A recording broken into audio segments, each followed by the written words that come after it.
Ya estamos aquí de nuevo. La tercera entrega del narrador hijo de puta. A ver, ¿qué pasa?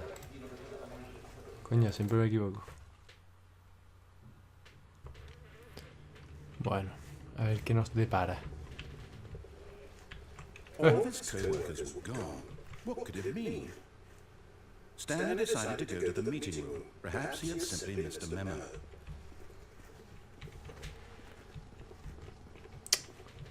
¿Qué cojones?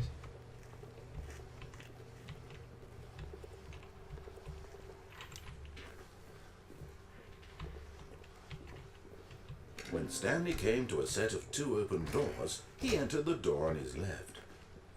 Vamos a ir más o menos por donde fuimos el otro día.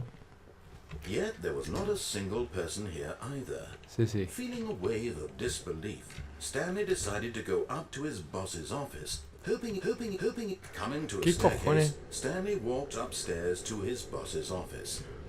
Hoy el juego va como le sale de la polla. Se peta de vez en cuando. Vamos a la sala de calderas. Porque por aquí nos fuimos el otro día. No quiero ir a la habitación del jefe esa. But Stanley just couldn't do it.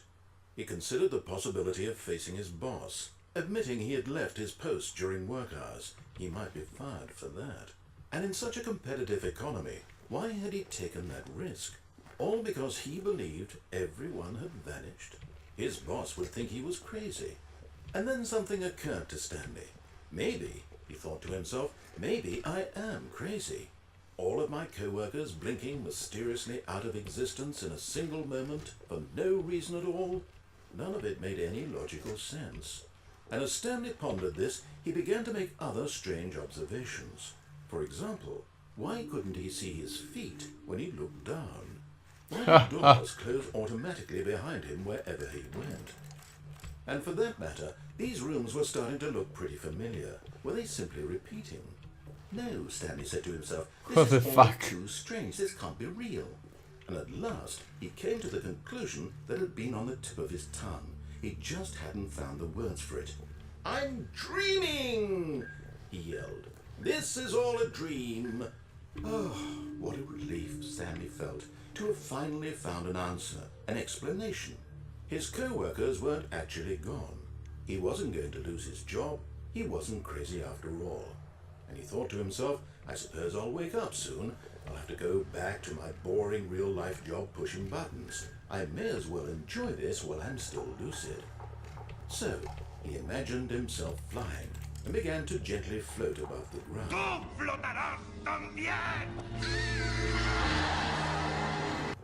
Then he imagined himself soaring through space on a magical starfield, and it too Me cago en la was puta so madre. much fun, and Stanley marveled that he had still not woken up.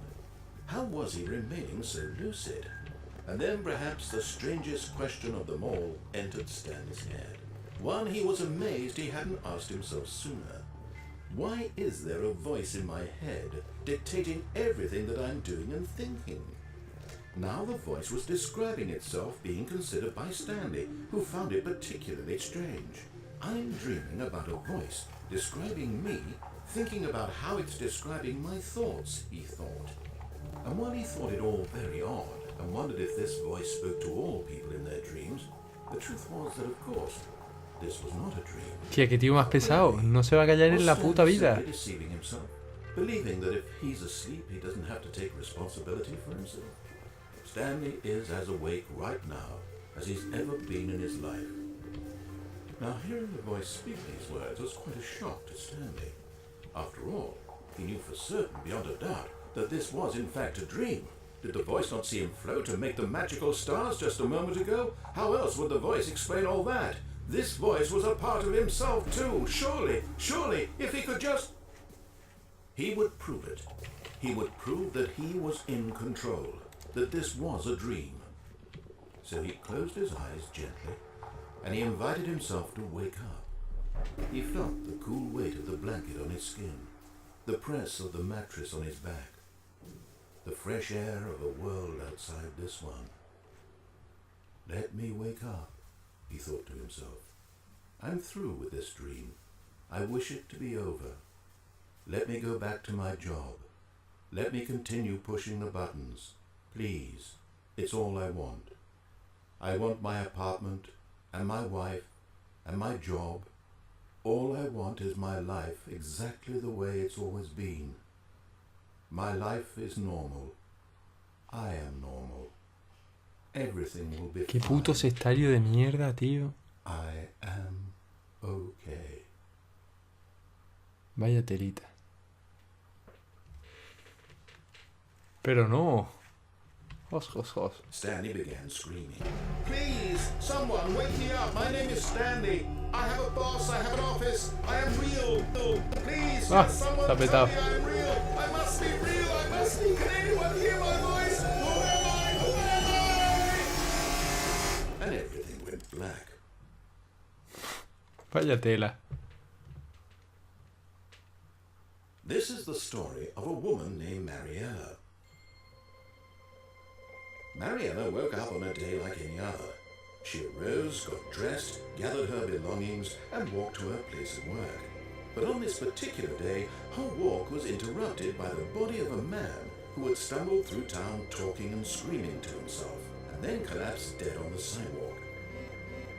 And although she would soon turn to go call for an ambulance, for just a few brief moments she considered the strange man. He was obviously crazy. This much she knew.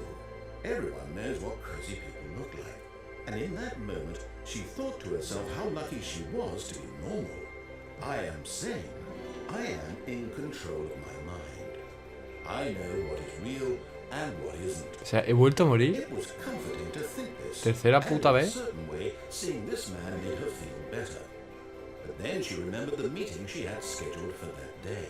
The very important people whose impressions of her would affect her career, and by extension, the rest of her life. She had no time for this, so it was only a moment that she stood there, staring down at the body.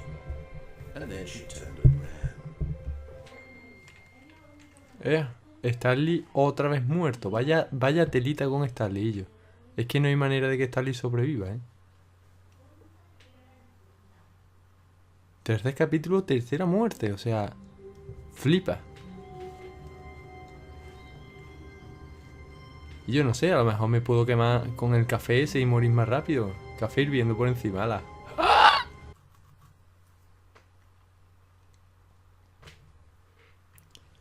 Descending deeper into the building, Stanley realized he felt a bit peculiar.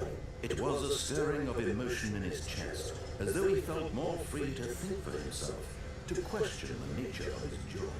Why did he feel this now, when for years it had never occurred to him? This question would not go unanswered for long.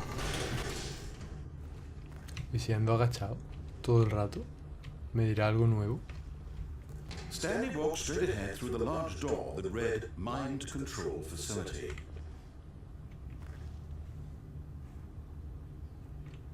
Pues ahora me lo estoy planteando. Venía yo aquí a darle al botón de off esta vez, venía súper decidido y no, pero es que no me acordaba de esto del escape. Así que me lo estoy planteando muchísimo. Y de hecho voy a guardar y a ver qué hago el próximo día, porque no lo tengo muy claro. Si seguro que de todas maneras el hijo puta este me mata. ¿Qué más da? A ver, se ha guardado.